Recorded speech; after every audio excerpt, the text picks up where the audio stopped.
Blog Talk Radio.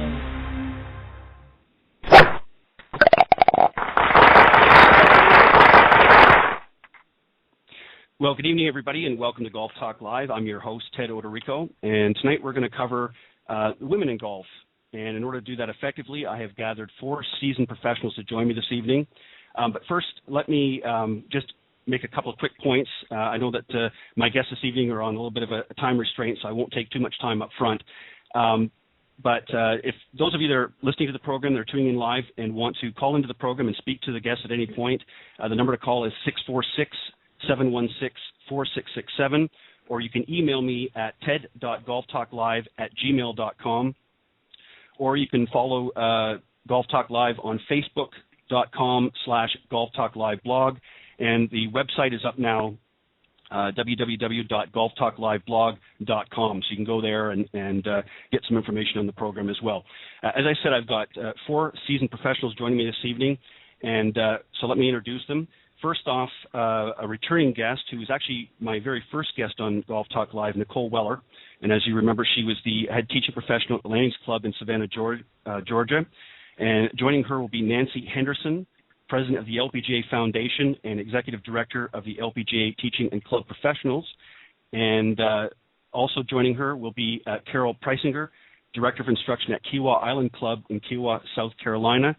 And rounding out the quartet, of course, is Nancy Quarcelino, founder of the Quarcelino School of Golf in Kings Creek Golf Club, Spring Hill, Tennessee. Welcome to the show, ladies. Thank you. Thank you. Thank you very much. You're very welcome. I'm very excited to have the 4 of you on here. And as I was explaining to you off the air, I'll just very quickly make a couple of points, and then we'll go through the program.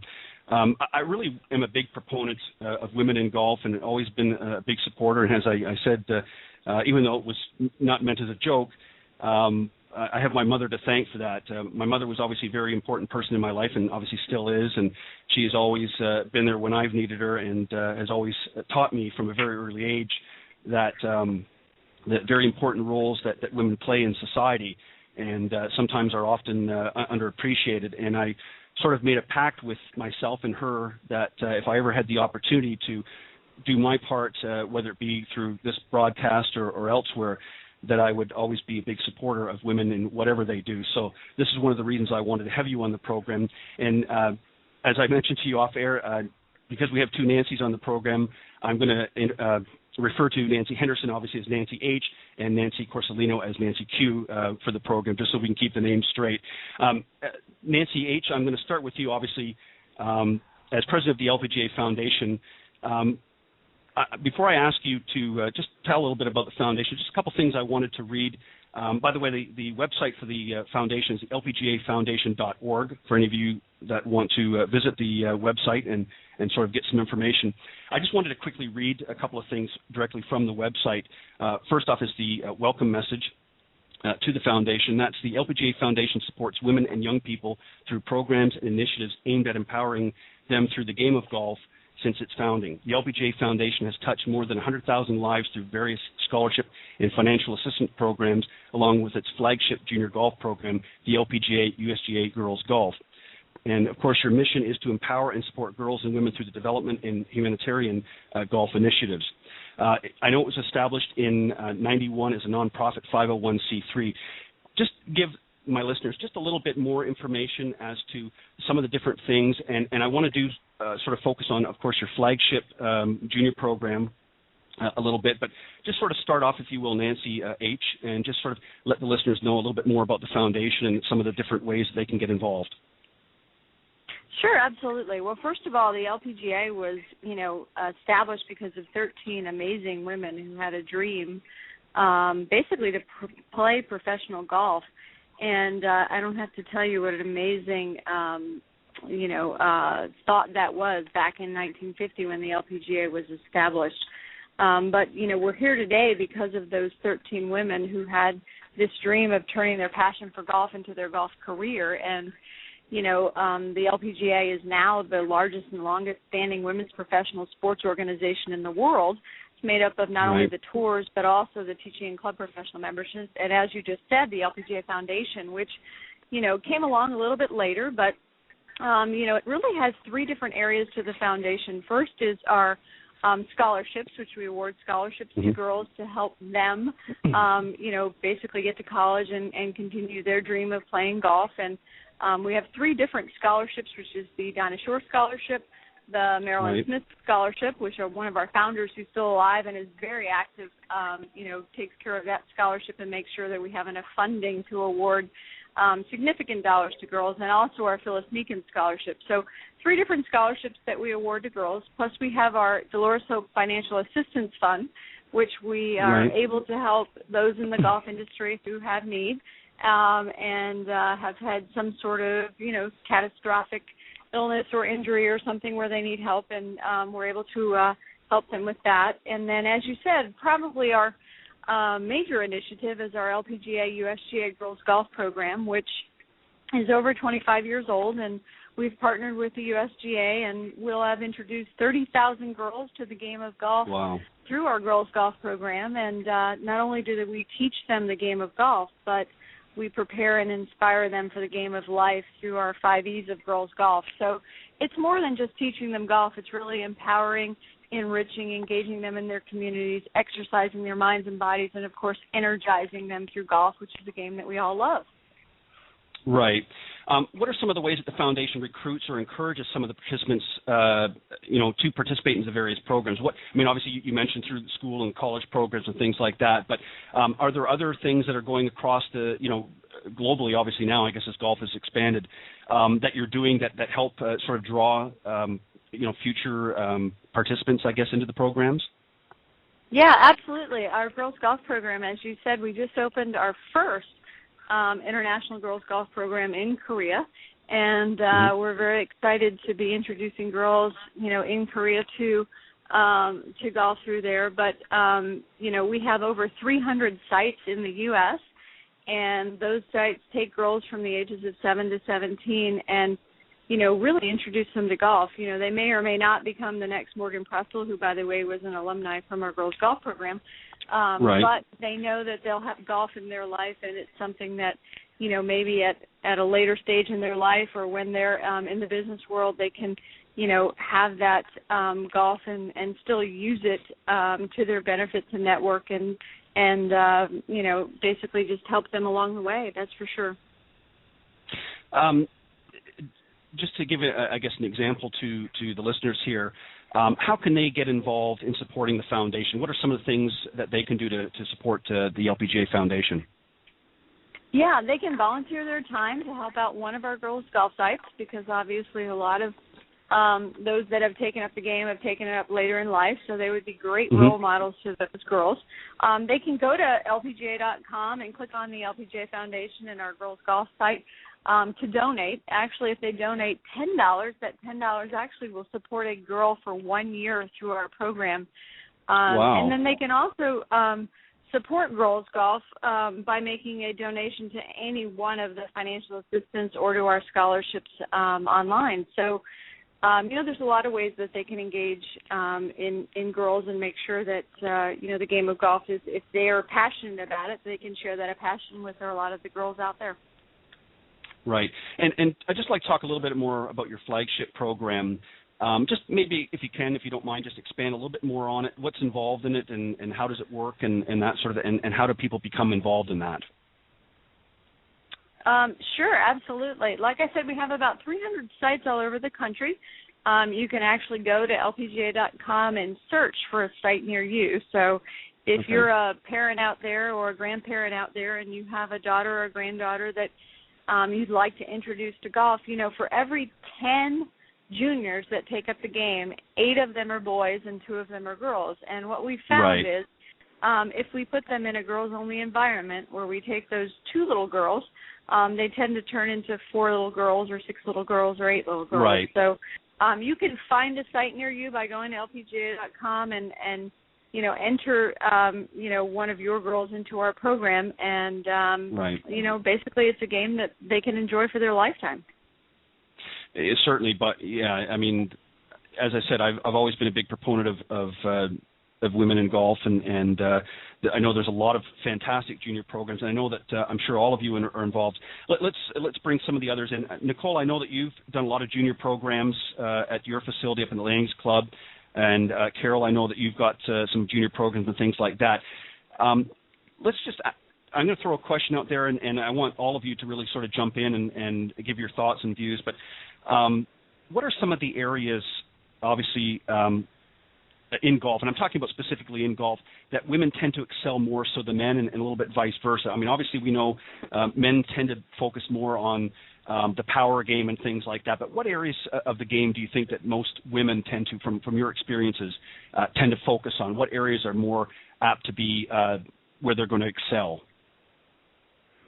Well, this is Carol.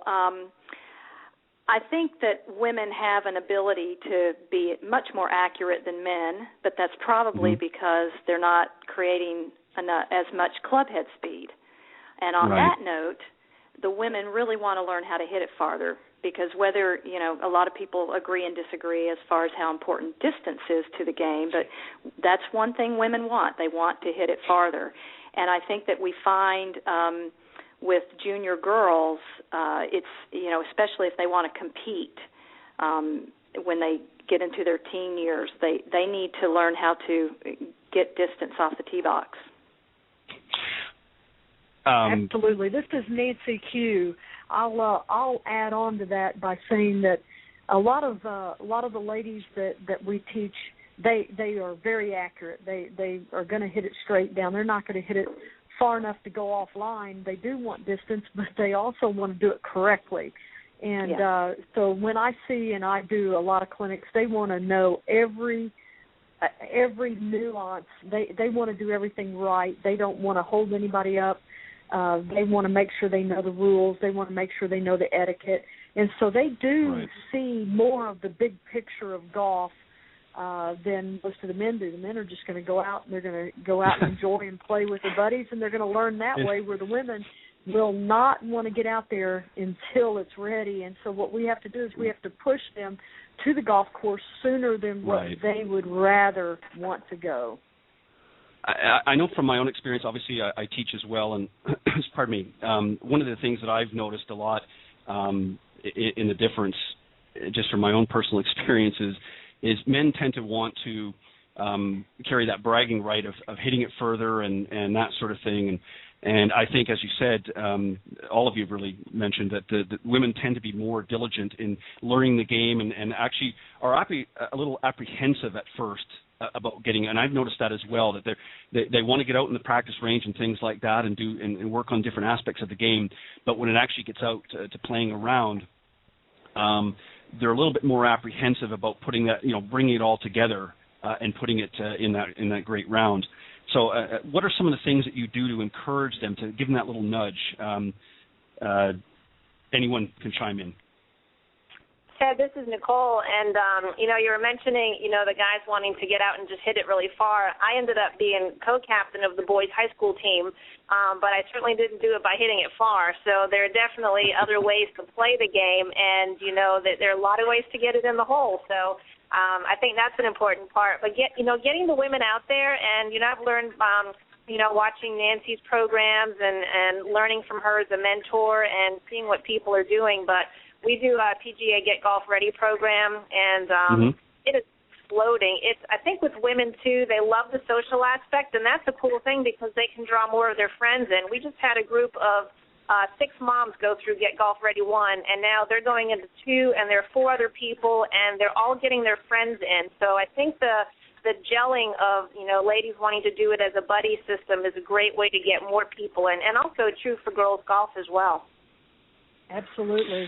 And that's exactly what you need. Is you get one, you're going to snowball, and you're going to get another one and another one, and we just have to. A lot of the times, a lot of my programs, the only reason I do the programs that I do. By the way, this is Nancy Q. The only reason I do some of these programs is that nobody else really wants to teach and teach these programs. So a lot of the professionals that are out there teaching, they really want that better player. They want to get out there and really want to teach that tour player and go after them, and that's great and that's fine.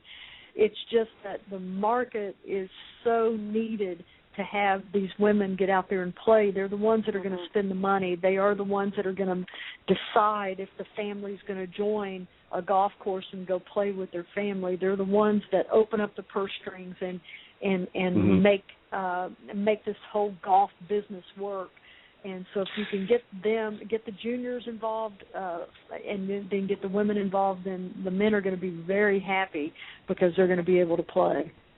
Yeah, well, sure, and yeah, and let me just throw in there as far as different areas of the game. One thing that I've talked about quite a bit on this program with a number of different teaching professionals, I think they've all sort of had the same agreement. And I think part of it, and again, not to throw blame at the industry, but obviously a lot of the manufacturers tend to focus on the driver and things like that. But really the short game, I know you all teach it and I know you all do that, but really there's not as much focus in the mainstream, if you will, on the short end. And obviously, as many people have sort of thrown their input in, it's not as exciting to the average person out there, putting and so on and chipping and things like that. They want to get out there and just bang balls on the range, particularly the men, and I think it's probably the other way more so really with the ladies. But so how do we sort of re-educate the population, if you will, to understand that how crucial that area of golf is? Well, this is Carol. In mentioning women in distance, if we have novice golfers that come into the game, whether they're men or women, the best place to start is from the hole backwards. So showing them the importance of the putting stroke, reading the green, getting the speed down, going back from chipping to pitching. And when you do it this way, by the time they're in their third session, they're halfway to three-quarters of the way done swinging the golf club.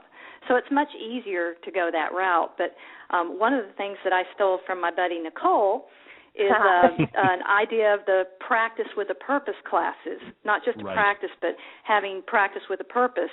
And 5 out of 6 of the topics are around the short game. So it gives the members and guests more of an opportunity to realize, gosh, I never really hit these shots. I never really hit these 50-yard pitch shots. And one program that I just started is called Inside 100 Yards. So today I had 2 women who are hitting the 9-iron and pitching wedge 100 yards, and then we start in from 70 to 60. But then I had 3 gentlemen yesterday who are hitting a 56-degree wedge in a three-quarter swing 100 yards. So I think the more programs we can provide that are instructional but fun and include everybody, I think I think people realize it. They just need to learn how to practice it to get the most out of their time. Well, this is Nancy Q. I will tell you that all of my clinics that are based on distance, they fill up really, really quickly. All of my clinics that are focused on putting and short game and such like that, they fill up a little less fast. They just slow up. But a lot of it is score based. If people thought about the score, then it may be that way. But not everybody has a handicap. Not everybody understands that by establishing the handicap, that really it is about lowering scores. And when they decide to keep that score and to really focus on a handicap, like what we did with our juniors, our high school juniors this year, we made every one of them establish that handicap so that they could see where that was going to go. So all of my high school programs we would go out and play, and it would all be what the score is from 100 yards and in, what the score is from 50 yards and in. And now when they're playing their high school matches, they're out there shooting 36s and 34s and 39s because they've been focusing on that short game because of score. But we got to get people thinking about score, and when you get them thinking about score, then the short game becomes paramount. I agree. And this is Nicole. And I just really a couple quick points. I think with short game too, when people come up and they're like, "Oh, my short game's fine." One of my little gauntlets is I'll ask them. I'll say, "Well, if you can beat me, we don't have to work on it. But if you can't beat me, then we have to get out there and work on a little bit." And I'm starting to use something called game plan, very similar to like a shot by shot, kind of a tracking method. And when people actually see how many 3 putts and what the putting does to the score, it's amazing. I'll say, you can have a bad day hitting, but if you also have a bad day in the short game, your score's going to go up huge. If you have a poor day hitting, but you can get your short game in, it'll help put a dent in that score, and they can see that with the stat tracker. And with Get Golf Ready 1, we've actually tweaked the program. We're going to have 5 levels now. We're going to cap it at 5, but level 1 is now pure snag. It is all snag, and people are loving it because they're building from rolling or putting up to chipping, then pitch, then long game, and they love the short distance. We are so big on tee it forward and snag and just building from the bottom up. Well, I know, let me just jump in here. This is Ted O, by the way. Let me jump in. I just thought I'd throw that in there. Let me jump in real quick. Just to give you an example, my sister, who's also named Nancy, we'll call her Nancy O for the purpose of clarification. She certainly was not a great striker of the ball by any means, but she was a phenomenal putter. And to the point, it used to nauseate me when we would play because, it would take her a few extra strokes to get to the green. But, man, I'll tell you, from 30, 40 feet away, this girl could sink a putt. And it used to just frustrate me. And she would just walk up there, didn't think about it, just boom. And it was just sort of a natural feel around the green. And even with her chipping and that, she was very articulate. And I know that she did have some lessons. I mean, she certainly didn't run the gamut like some do. But I just noticed with women particularly that they tend to be much more focused on that area of the game. And as you said, I believe Carol had mentioned earlier about women certainly do want to hit the distance, hit the ball a little further, but they tend to really excel, I think, in the short game much more so than men, as a general rule. Agree, disagree? Well, this statistic may have changed. I think the LPGA Tour average versus the PGA Tour average, and Nancy and Nicole, and y'all can correct me if I'm wrong, but I think the LPGA Tour average of getting up and down or number of putts might be 1 stroke higher than the PGA Tour. Wow. And I'm not sure if, women being multitaskers, I'm not sure if we can't decide on which club to use or where to land it, or we have too many options in our head and we're non-committal, but I think that that's true. I think that the best players in the world, the men, edge the women by one stroke in that category. Yeah, I would agree. I know when I've watched, and I watch, to be honest, these days a lot more of the LPGA than I do the PGA, and it's not, again, a knock against the guys. I find it more interesting, to be honest. I just find it a more interesting, enjoyable tournaments to watch the LPGA. For that reason, they tend to focus more in different aspects of the game where, and again, I'm not meaning this as a criticism, but with the PGA, it tends to be, again, because it's a more distance game for a lot of them, it's, a long club and then a short club in and then, 1 or 2 putts type of thing. And there's not really the same, how can I put this, really not the same sort of mythology in their game as I see on the LPGA. The LPGA, I mean, they're using really virtually every club in their bag. And I think you're right. Yeah, Ted, you're right. And when I tell my men that they need to go watch an LPGA tournament because they will hit the ball relatively close to the same distance sometimes as the LPGA Tour players. If they're in that longer category of driving, but they're also gonna see more of their game on an LPGA Tour than they would ever see on the PGA Tour. Yeah, I agree, Nancy. Nancy H., let me just throw another question out to you, particularly with respect to the foundation. Obviously, if there's things that you can't throw out there right now, are there other programs or things that you're working on right now that you'd like to sort of give a sneak peek on? Is there anything else that the foundation is currently looking to do in the next year or a couple of years to sort of expand golf in that area? Well, it's interesting that you mentioned that. As I was listening to these 3 amazing professionals on the phone, we have our Girls Golf Team Championship and a Golf Academy that was held for the last 2 years at the Kiawah Island Club, and that's obviously where Carol Preisinger is, and Nicole was part of it, and we do those basically to get our girls there to learn and to be able to play on a wonderful golf course like, is at the Kiawah Island Club. And I can't really explain to you what an amazing experience that was, but as I'm listening to these three professionals, I think about that we have 1,500 women who are LPGA Teaching Club Professionals who are out there, in the golf industry teaching and managing facilities and working, and how uniquely trained they are through our teaching certification program. Just to give you an example, we have 80 hours of teacher training that these three ladies on the phone have gone through. And it just shows you how amazing they are by listening to them. I'm kind of blown away every time I get to hear them talk and all the programs they run and what they do and how much time they donated, both Carol and Nicole, toward, that team event. They didn't make really a lot of money for doing it. They did it just to donate their time and basically to impact the lives of these girls. And they can talk about what an incredible experience it was. But I think more than anything else is, if you haven't experienced an LPGA professional, for all those listeners out there, I would certainly encourage you to go to LPGA.com, enter your zip code, and find an LPGA teacher near you, because they are truly amazing. Yeah, I certainly concur, and I've had the pleasure of watching a number of them over the years. Obviously, I'm not sure if most of you know this or not. Originally, I'm from Canada. And, of course, the LPGA plays up there, and I believe it's the Du Maurier? I'm not sure they still call it that now. There's been a few years since I've been there, obviously. It's CN now? Mm-hmm. Yeah, I think it used to be at one time, wasn't it the Du Maurier? Now, I think, it is was. that, yeah, okay, I thought so. I remember now that they changed it to CN. But I had been to a few of the events there, and, of course, followed them in on at the Canadian Open for a number of years as well.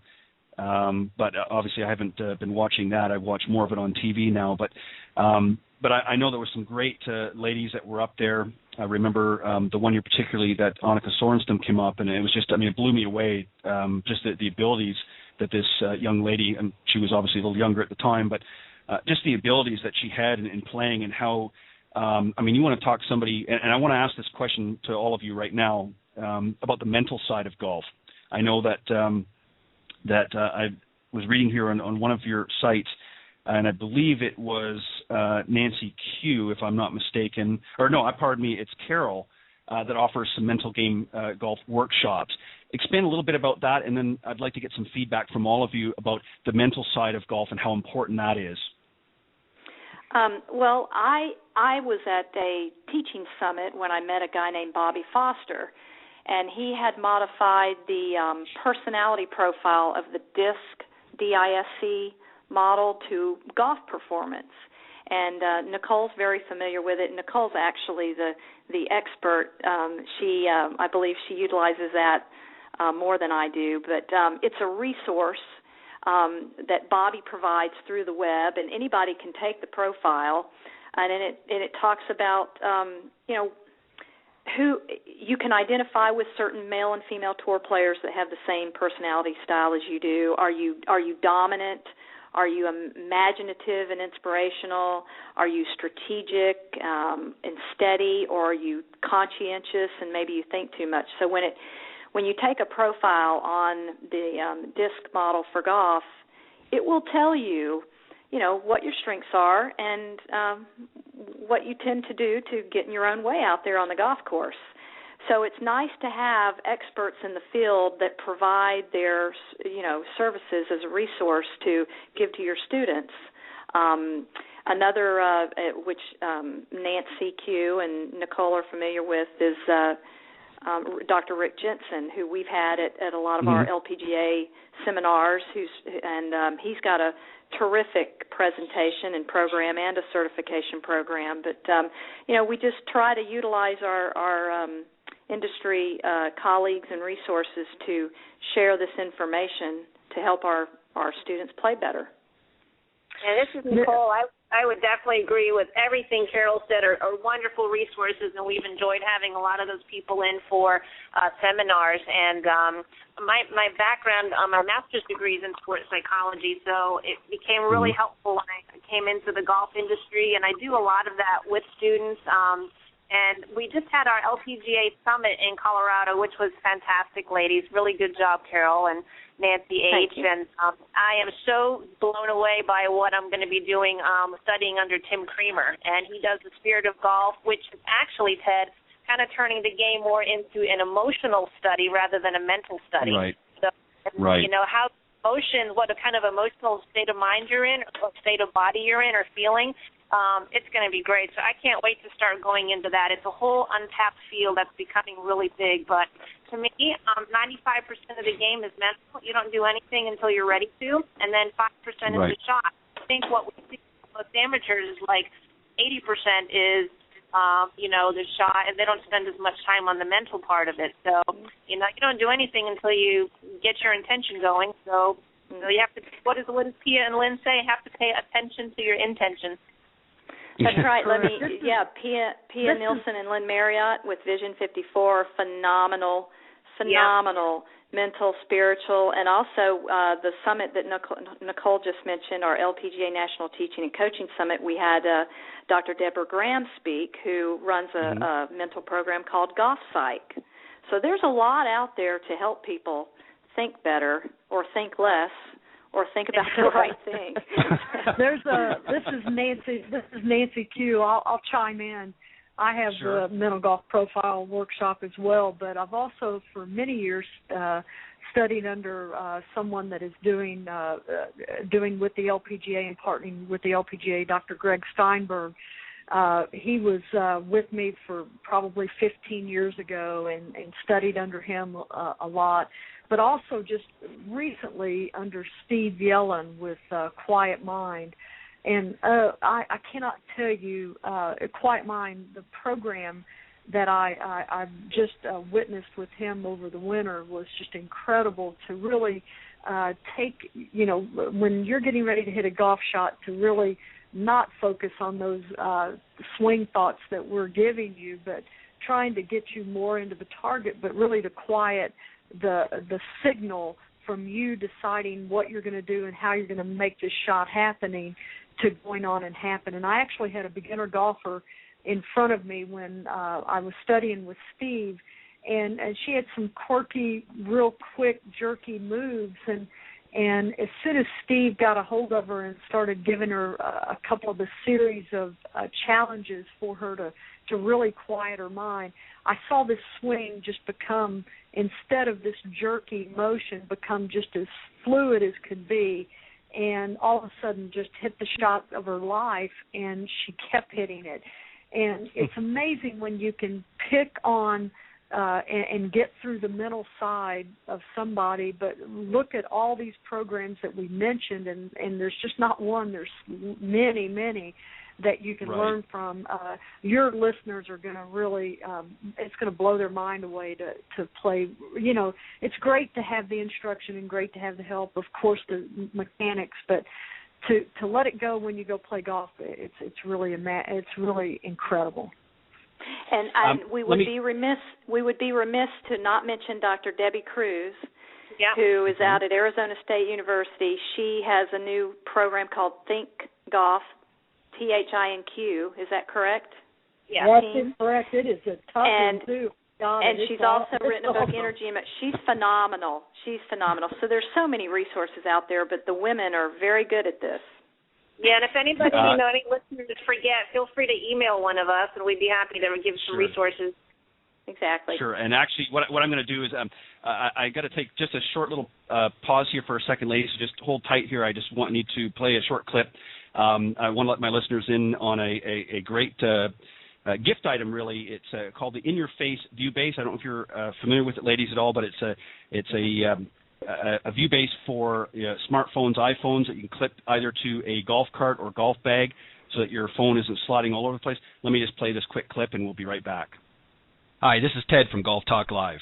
Are you making use of all those golf apps out there? You know the ones that help you improve your game or have a GPS of the golf course? Well, you're going to need a holder for that smartphone, and here's the perfect holder. The In Your Face View Base, flexible holder for smartphones. It easily clamps onto your golf cart or golf bag and lets you make use of those apps on the course hands-free. The In Your Face View Base will easily become your must-have golf accessory. Buy one today at theinyourface.com. Thank you, ladies, for your patience, and welcome back. Just for the listeners, before we continue on, just remember that we are live every Thursday at 6 p.m., and the shows are all auto-recorded, so you can visit the show later on if you happen to miss the live broadcast at blogtalkradio.com/golftalklive, and you can listen to not only this broadcast but any of the previous broadcasts as well. So I encourage you to do that. Ladies, let me just ask, just continuing on with the mental side of the game, and then I want to get into allow you an opportunity to talk a little bit about each of your programs and things like that a little bit more, and we'll give out those websites and things like that so that the listeners can find out how to get in touch with you and so forth. Just one last thing on the mental side of the game. What are some things, I guess, that you're doing in your programming right now to help strengthen the mental side of golf with your students? What are some things that you're doing to get them to stay more focused, to stay more I guess, alert with what they need to do and not get distracted by so many things going around? I mean, I know it's not an easy task, but what are some of the things, the exercise or things that you're doing to help keep your students focused? And start off, Nicole. Oh, I would say, like Carol mentioned, we're doing practice with a purpose sessions, and a lot of people come to lessons, but then they don't either practice properly or practice well or have the feedback. So I'm trying to guide them into coming back and doing much more coaching. I think that's where the industry is shifting. So we're right. Doing teaching, but we also want to do a heck of a lot more coaching. So, tour players have their coaches with them or some kind of a training apparatus for feedback. So they want to know that they're doing it right. So, definitely practice sessions where they can come back and implement and get feedback on what they're doing. Building programs through like Get Golf Ready, those types of programs are phenomenal. The price, is $99 for 5 hours. So our programs, again, are going to catapult into five different levels, which is phenomenal, and we'll cap it at that. But even going to something like the LPGA Front Row Experience, I had such a cool time at the Solheim Cup. I've never done a front row experience before, so people can come up and get lessons, 10-minute little free lessons at LPGA events, they're just so cool. And I know Carol's done a lot more, and I'm sure Nancy Q has too. But those are just some really nice ways to get started. And, again, looking for family-type events. And many youth golf programs now are offering if the children are taking class, then the parents may have something on the side as well. They're starting to offer something for the parents who are just sitting around and trying to get them all involved. And, the more fun, the better. Snag clubs are fantastic. Like I said, we start all of our students out with that are newer, and the visuals are just great reminders. Perfect. Carol, before I let you go on, let me just mention to the ladies, but also to the listeners, Nancy Henderson had to bow out, I believe. I know she had some things that she needed to do, so she's not with us at this point. But I do have some three great professionals here with me, Nicole Weller, Carol Preisinger, and also Nancy Quarcelino. Carol, tell a little bit about some of the programs that you offer at your facility, and I'll give you all a chance to update a little bit how they can get in touch with you and that sort of thing a little bit later. But, Carol, go ahead and just talk about some of the things that you're doing at Kiawah Island. Well, going back to the mental aspect, one of the things we try to do through our practice programs is, obviously people want to develop skills for whatever area they need to improve in. But there's a process of practice called transfer practice that Dr. Bob Christina and Eric Alpenfels did a lot of research on up at Pinehurst, and it's mixing repetition with randomizing your shots, your clubs, your practice on the range, in essence trying to make your practice more like your on-course performance so that it's easier to take your skill that you're practicing on the range and perform it on the golf course. Because we all know, how many times have we all heard, well, I can do it on the range, but I can't do it on the golf course. So one of the things I've been trying to do since I've met a new friend, Will Robbins, out in California with Robbins Golf, who does almost all of his teaching on the golf course. When we take people out on the course, they need to trust, they need to go through that pre-shot routine and make the decisions, make the commitment, choose the club, think about where they're going to go, where it's going to land, and then get into that play box and do it, and just commit to it and do it.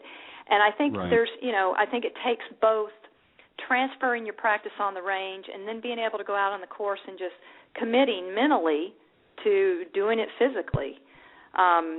But I'm so fortunate to work where I work. It's like Kiawah Island is like paradise, and our club, allows me to be as creative as I want to be, creating these programs. As Nancy said, the last 2 years we hosted the LPGA USGA Girls Golf Academy and Championship, where we had over 130 young ladies from 7 to 17 having a blast with golf. We have special events there. We bring guest teachers in. I'm aim point certified in level 1, so that reading greens and having a chart to tell you exactly how much a putt will break, why guess when you can measure? I've been having a lot of enjoyment sharing aim point green reading with the members, but we just want to keep creating programs, making them fun, making them accessible to people, and especially with women, letting women realize that this is a game that can empower them in so many ways and not to be afraid of it. Right. Let me just jump in there real quick, Carol. I wanted to ask you about, because I noticed that on your website that you're aim point certified. Just for those out there that aren't familiar with that particular program, can you just kind of give us a brief what aim point is and what's involved in it, how it works? Absolutely. A guy named Mark Sweeney invented the aim point green reading system. Through many years of research and algorithms and science, he has developed a chart that when you're trained to use it, you can learn how to read a putt pretty much based on tilt and time, defining the definition of the slope, where straight uphill is, and knowing your angle to the slope and knowing your distance of the putt. And when you can learn how to feel percentage of slope in your feet, you can take those primary characteristics and use your chart and know exactly how much a putt will break. There are several hundred certified aim point instructors. You can find their names on the web. There's big intro classes, fundamentals classes, and advanced classes. It is phenomenal, and it's woken up my left brain, which has been asleep for so many years. But probably the best example of how to succeed with aim point is Stacy Lewis.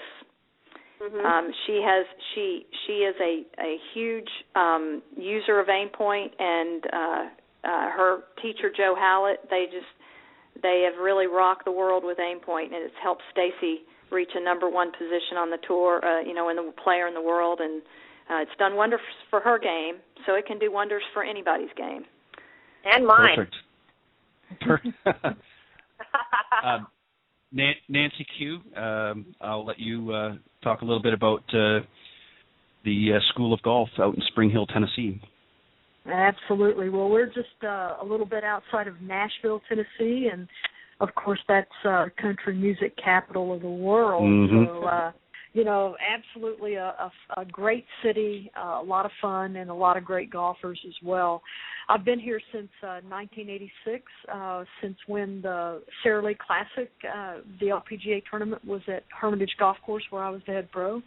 So I've been around this area for a long, long time, and I was the very first to develop a golf school in the state of Tennessee, and in terms of anybody having anything as an instructor. So what was really nice is I've had the pleasure of working alongside of many, many wonderful teachers from all over. Michael Hebron is a wonderful friend of mine that really influences me a lot in how I teach and what I teach. The other lately, Rita Reasons, who owns the golf school with me, and myself, we've been studying under Mike Adams, and Mike is just an incredible mind, and the LPGA's always been ahead of the curve when it comes to instruction, and they've always taken the person in mind of who you have in front of you and how to make them best work. And I've had these pieces and parts in my head, and I've heard all these systems, and there's all these, stack and tilt, and one plane and two plane, and everybody. If I've got three people on my lesson team, one of them's going to go into one direction, another one's going to go in another direction. Sure. I can't just teach a system. So what's nice about my golf school is that we don't really have a system. We have a frame, and that frame says that if you move this way, then you need to hit it this way. If you have a hinge, and I work very much on what kind of hinges people have, that creates what kind of releases they have. And if you know that difference between hinge and release and which one's going to work, then all of a sudden you've got this wonderful world that opens up to people that are going to learn, and they're going to learn very quickly, and they're going to accomplish very quickly. We had a young junior golfer that just sat there and was not hitting a 3-wood 50 yards, and it really quickly got him into this. We measured and framed him out and said, okay, this is where we want you to come back to and to swing to.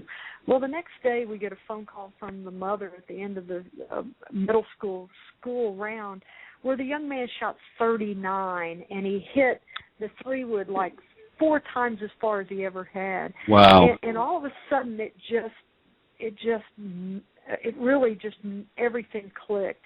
So a lot of what we do is we make sure that each person has developed their own set of skills of what they need, what kind of grip they need, what kind of setup they need, what kind of backswing they need, what kind of hinge, what kind of follow through. And it's all going to be very dependent upon themselves as what they are. So Nicole's going to be one way, Carol's going to be one way, I'm going to be one way. We're all going to be different. But once we lock into what's natural, that's where we are. The other thing is, yes, I've been going into more coaching. I've always been a coach. I've always done more group lessons and more coaching sessions than anybody ever has from the very, very beginning. And it's just been now we're even designing our programs for next year to even change what we're doing from this year. But a lot of what we do is we encourage people to let us watch them on a golf course first. I want to see what kind of player they are if they're not a beginner. I want to see what kind of player they are. And we actually take them out and watch them, and we never say anything to them. We just watch their instincts, watch what they do, how their routines are, what they're doing, and we give them an analysis at the end and say, this is what you're going to need to do in order to shoot lower scores and to play better. And I've always said, if the game was about scoring, then they'll listen to you. Okay? Sure. But not always when that person comes to you is it about scoring. It's about hitting it longer, or it's about pitching it 50 yards. Right. Whatever it is, whatever they got to do. But if the game was about scoring and handicaps, then it wouldn't be a problem of getting people out there on that golf course and saying, look, you're making a little bit different decision here. How about we make a better decision? So I'm all for letting them try to create their own decision making. Let's try this club and tell me what the difference is. If you can do it better, like Nicole says, if you can do it better than me, but Nicole, that would mean that I would have to play more golf, and so, but the key is if they can show me that they can hit that lob wedge closer than that bump and run shot, then I'm going to let them do it. Okay? Right. It is going to be based upon them, but if they can show me and they can determine that that's a better decision, then hey, that's what they're going to do and that's what they're going to use. So ours is we do train. Our tagline on QSOG.com is train to play, and that's what we definitely are doing. We're training beginner golfers to play, junior golfers to compete. And we're training the everyday golfer just to have more fun out on a golf course. Sure.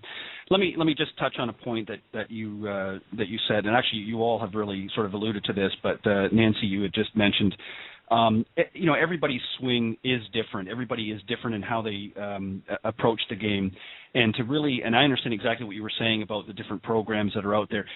There is not one size fits all. And really to prove that, if you go back in time a little bit, and I've mentioned this several times on the program as well, if you look at a lot of the older golfers, and I'm going to focus on the men here for a second, mainly because at that particular time there was more, obviously, television on the men. But, you look at the differences between players like Nicklaus and Trevino and Watson and things like that and Palmer, all uniquely different, but all getting essentially the same results. Some obviously got a little better results than others, but they were all had certain key elements that were the same, but the swings and the approach, everything from the setups to the postures and things like that, were all uniquely different. So taking what you were just saying, Nancy, if you tried to apply a one-size-fits-all to all of those players, it would be interesting to see how things would have panned out in the long run, because everybody has a different style. Well, you're exactly right, and I think I just ask people, tell me what the fundamentals of golf are, okay? And they come up with, well, it's grip, it's aim, it's setup, and I'm going, okay, so on the tour, how many different grips are there out there on the tour? Well, there's a lot. Well, how many different setups? Because somebody's going to set up left. Well, so now your alignment is totally different. So you're saying that's not a fundamental. So how many of you all are bent over or tall? Well, so where are the fundamentals in golf? They're not. The grip, aim, and setup are not really fundamentals. They're fundamental to you, but they're going to be different to everybody else. And so my setup's going to be different than anybody else's setup, and your grip's going to be different than my grip. And if I don't know that you need to be different, then you're going to suffer through your round of golf trying to make something happen. Just like this lady today that I had, and I said, you're gonna try to make a backswing happen that you can't do, and you've been trying to do it, and now you've said, you're my last hope. And so that she's come to me as the last, teacher standing here, and saying, I need to do this. I said, well, you can't do that. You're not built for that. If you do this, all of a sudden, boom, it changed. Right. If we kept everybody in the same mold, we would have probably a third of the people be very, very happy golfers, and the rest of them would quit. Right. Let me just interject here real quick, ladies, before we continue on. For those of you tuning into the program at this point, I'm joined was joined actually by 4 seasoned professionals. Nicole Weller, the head teaching professional of the Landings Club out in Savannah, Georgia. I was previously joined by Nancy Henderson, president of the LPGA Foundation and executive director of the LPGA Teaching Club Professionals. She had to step out and tend to some business, but we certainly enjoyed having her on, and we'll talk more about the foundation at a later show with her.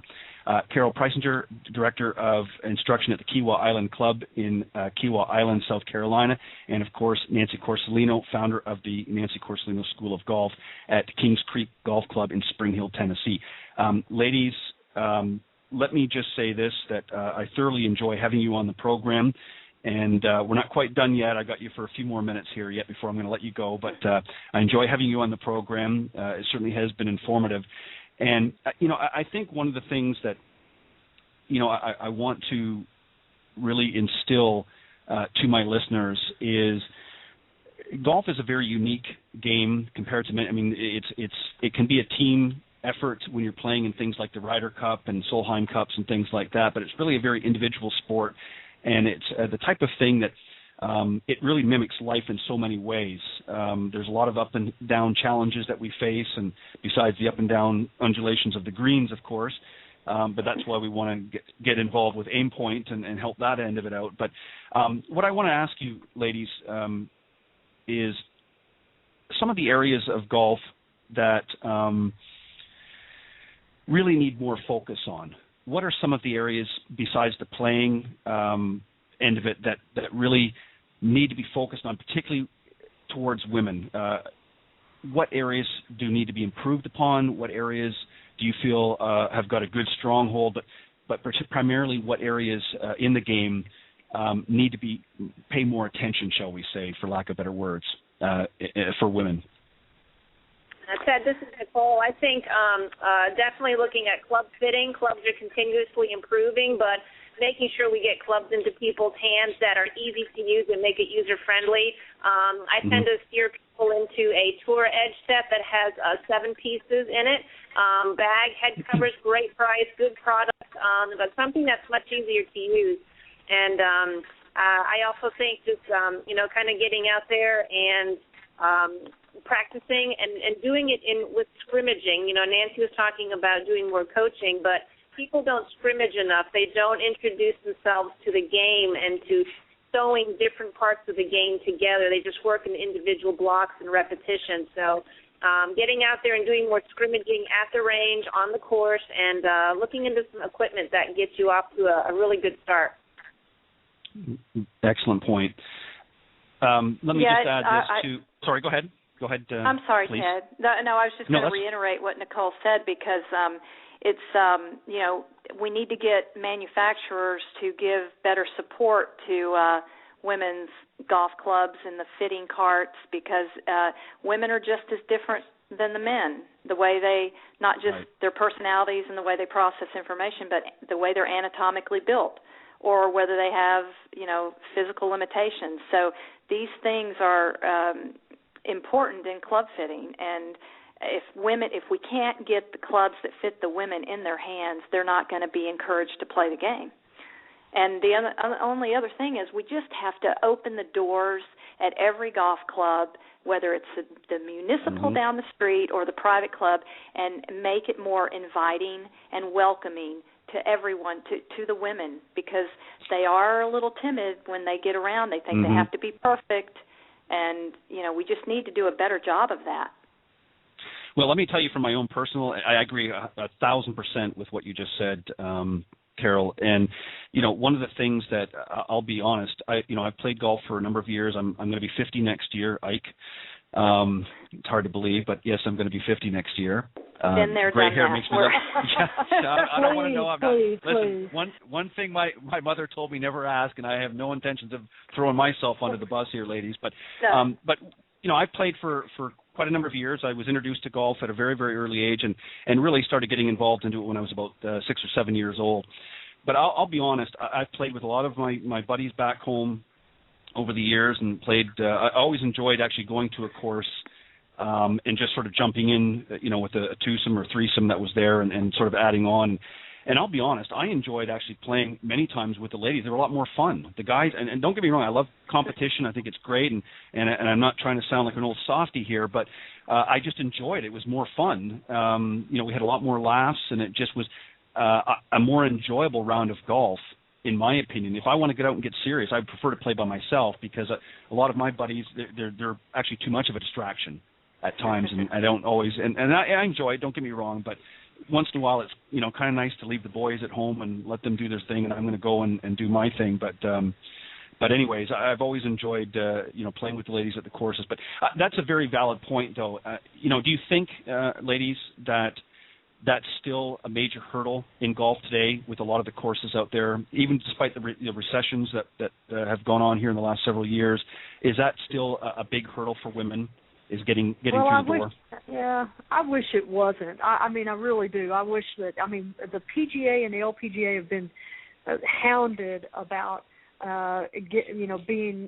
getting women in the door and get the juniors in the door, and they still, to this day, they struggle with how to talk to them, how to speak to them, and we don't want to put the women professionals in just to fold clothes and be part of the merchandising in there. They have to, but really, my whole theory of golf courses should be that you need to have a woman in there that is inviting, and that behind that counter in that pro shop that can help somebody, and hire an LPGA professional that's going to help you get that group of people that are going to come in. But I still think that it's a very difficult thing. The women still are very insecure, and we have to teach them how to be secure. I mean, I get women.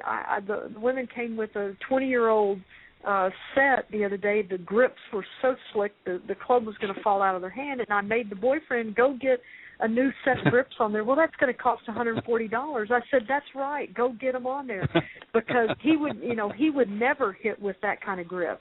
Here, honey, hit this driver, and then when you can hit it well, then we'll get you one. And it's a 9.5 stiff driver, and I'm going, just put it in a bag and just go away. And do you have your own account of money? Let's get you fit.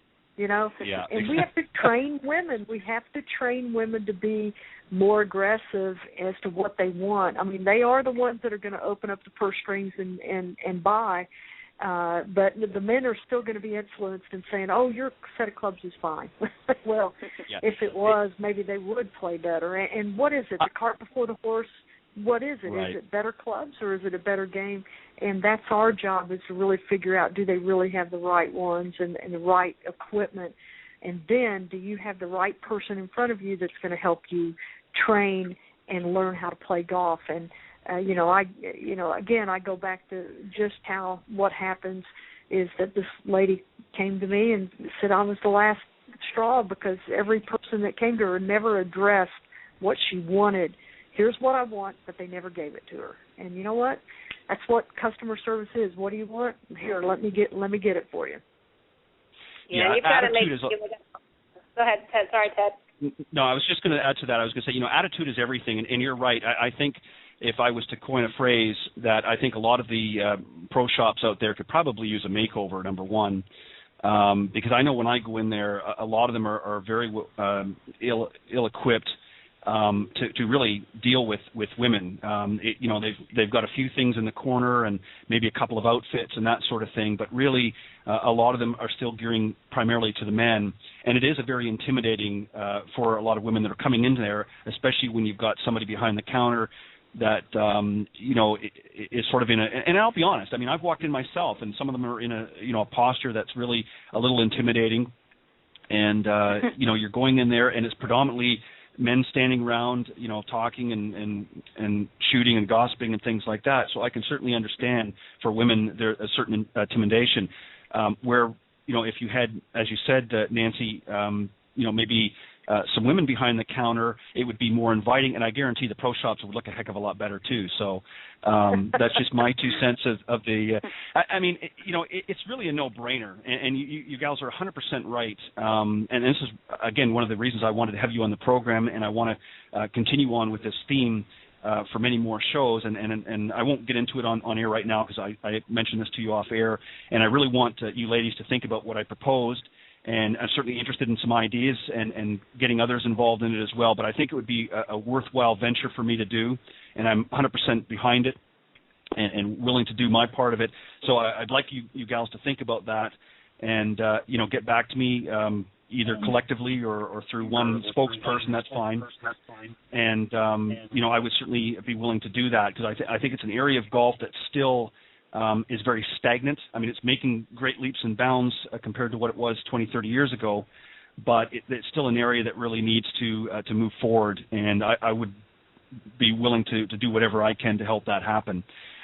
Let me just, as we get towards the end here, ladies, because I know that your time is precious, and I do, again, thank you very much for coming on the program.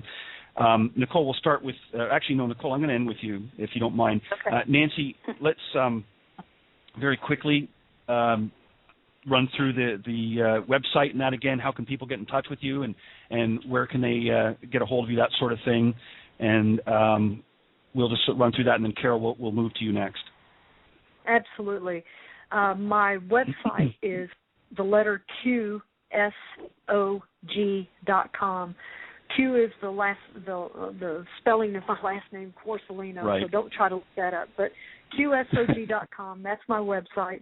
Phone number is 615-778-8823, and that's just right outside Nashville, Tennessee. And I also spend the winters in Port St. Lucie at the PGA Learning Center.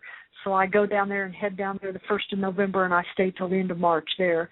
My school runs 12 months out of the year here in Nashville, with Rita Reason staying here and controlling the driver's seat here. But during those 5 months, I'm down in Florida. Okay, perfect. And what Carol? Nancy just failed, Ted, I just want to add what Nancy just failed to tell you is that she was recently inducted into the LPGA's Teaching and Club Professionals Hall of Fame. Wow. I'm glad you said that. So, Ted, let me tell you that, I have a lot more gray hair than you, okay? So, no, you don't. And I hit 50 a long time ago. I've been completely gray-headed since I was 40. So, but nonetheless, it was a great honor. I got to spend wonderful time with my friends here on the phone out in Denver, Colorado, and it was just incredible. What an incredible time in my life to reach that pinnacle, and it was beautiful. Well, and we'll just pat each other on the back because Nicole has some great news as well, because she just became the national junior leader for the PGA of America. Thank you. Excellent. Absolutely. Perfect. Well, congratulations, Nancy, on being Thank inducted, and that's a fantastic achievement, and I know that there are many, many more, and I think I have you beat because I started turning gray at 17, so I'm sure you do. Yeah. Not completely, but I had some wisps there. In fact, it was the brunt of many, many jokes. I see Carol, your picture here on the website, so yep. Yeah, that's photoshopped. No, I'm kidding. Carol, please go ahead and let the listeners here know how they can get a hold of you and your website and so forth. Okay, my website is simply CarolPreisinger.com, and the last name is spelled P as in Paul, R-E-I, S as in Sam, I-N-G-E-R, CarolPreisinger.com. You can contact me through my website, but I won't be available in the next week because I'm heading to Chateau Elan in Brazelton, Georgia, to play in the 2013 LPGA National Teaching and Club Professional Championship with 120 of my best friends and colleagues. Well, so good luck. The tagline for the LPGA is "See Why It's Different Out Here." So if anybody's in the Atlanta area and they want to come up on Monday, Tuesday, Wednesday, the 23rd, 24th, and 25th, and watch some great golf of LPGA Teaching and Club Professionals, it's going to be a lot of fun, and you'll really see some good golf and see why women have more fun playing golf. What's the last day? I'm sorry. What's the last day of the tournament? The Pro-Am is Sunday the 22nd, and the first and second rounds are Monday the 23rd, Tuesday the 24th. There's a cut, and the final round will be Wednesday the 25th. The reason why I was saying that is actually next weekend, not this one coming up. I'm actually going to be in Atlanta. I was kind of hoping it would be closer to the end. I'm not going in until Friday. I would have loved to stop by and say hello. But good luck in the tournament, Carol. Have some fun and enjoy it. Thank you. I'm looking forward to competing in the senior division this year. Well, whatever division you're competing in, Carol, best of luck, and like I said, have fun and continue to do the great work. And it's been an honor to have you on the show as well. And of course, I would be remiss if I didn't wrap up the show with my returning guest, Nicole Weller, who is, as I mentioned at the beginning of the show, was my very first guest on Golf Talk Live, and what a wonderful guest she was. So, Nicole, just remind the listeners here how they can get a hold of you and let us know what's coming up. Sure. Well, I'm happy to be a repeat offender on your show. I look forward to coming back again. Thank you so much. And I'm at the Landings Club, which is landingsclub.com. It's in Savannah, Georgia. Have to rival Carol's Paradise at Kiawah. It's a beautiful island, 6 courses, 4 shops, just gorgeous. So very fortunate to be there. And while I do work with strictly our members and their guests, I'm very happy to reach out to anyone who has questions if I can help guide them. I am a huge proponent of getting kids into golf at age 2 and 3, and hopefully those will grow into women in golf. So really big into that. But my email is nicole.weller@landingsclub.com. And I also have a website where you can look up information on www.nicoleweller.com.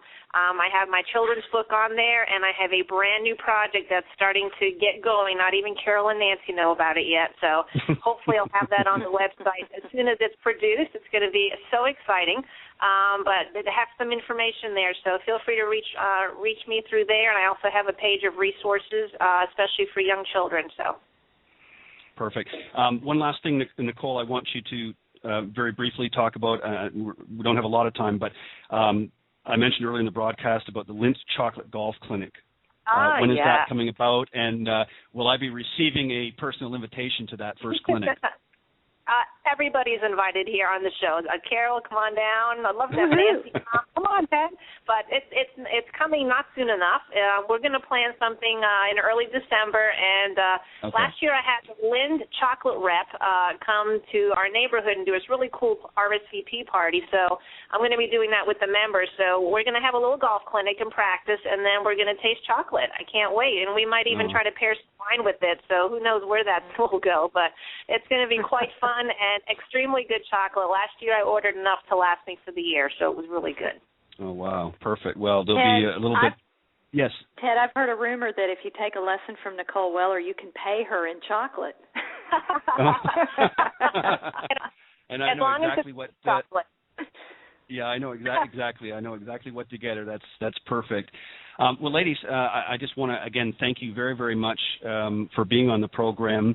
I know that you guys have very, very busy schedules. And, Nicole, I want to thank you for inviting your friends along here to join me on Golf Talk Live. It's been certainly a pleasure. And there's really a myriad of things that we could talk about, and there's just not enough time to do it in one show. And as I said to you a few moments ago, I really want you to think about what I proposed off air and really give it some serious thought. And if you have any suggestions or ideas that you think would make it shine even better, I'm all ears, and you know how to get in touch with me. You've got my email address, and you can certainly contact me by phone. I can provide that.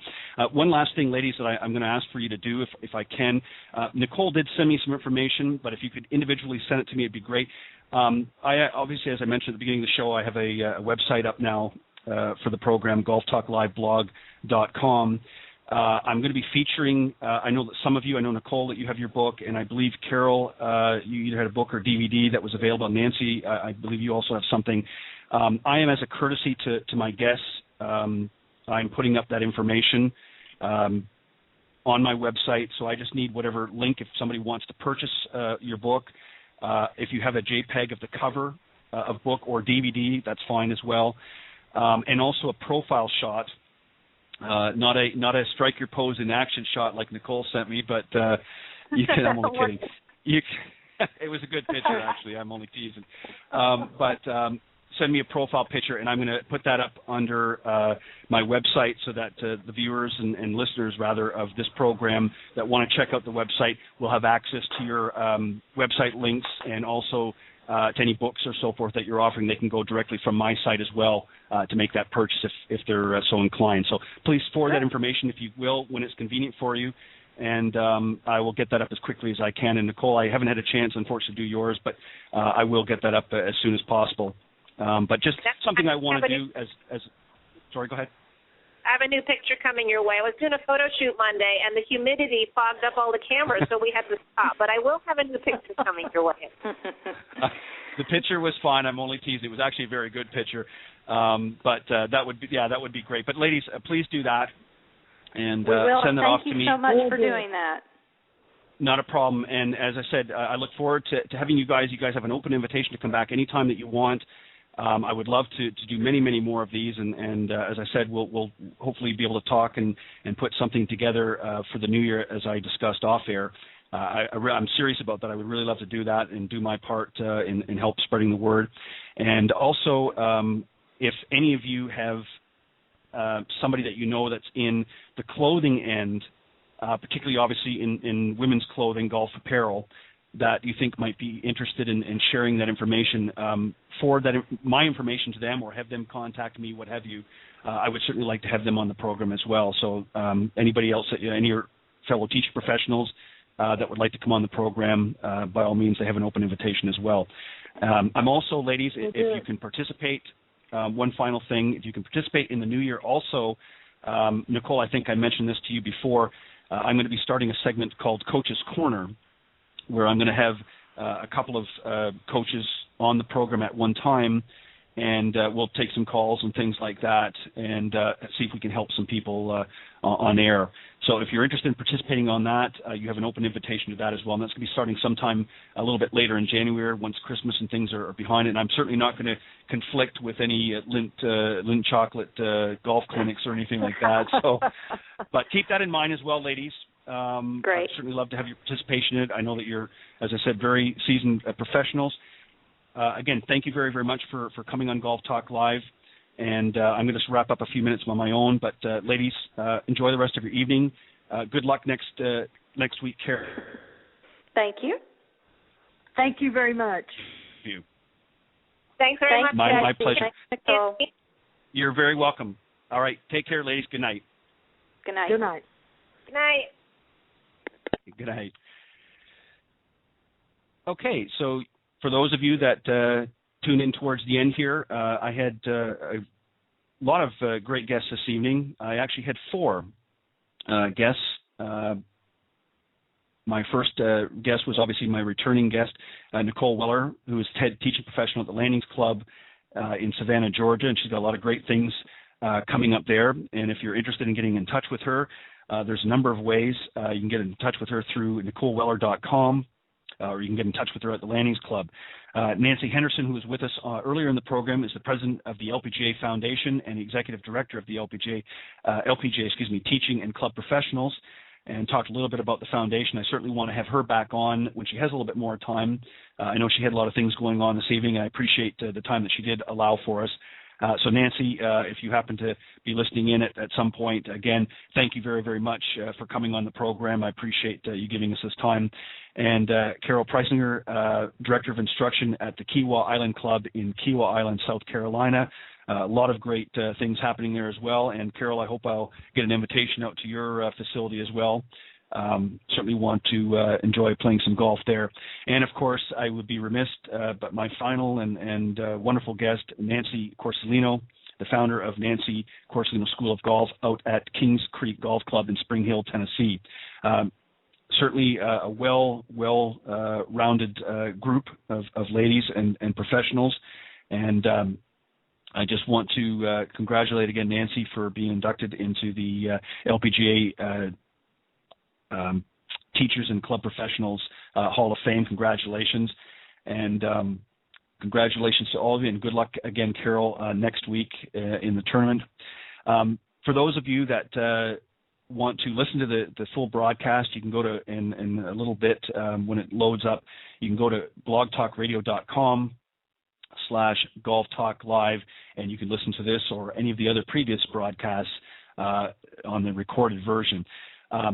I've got a great guest coming up next week talking about about the Mike Austin golf swing. You might remember a few months ago when I was in San Antonio, I had Steve Pratt on talking about the Mike Austin golf swing, and shortly after, actually during that program, I was contacted by Dan Schauger, who is also a student and a very big proponent of the Mike Austin golf swing. He's going to be joining me next week, September 26th.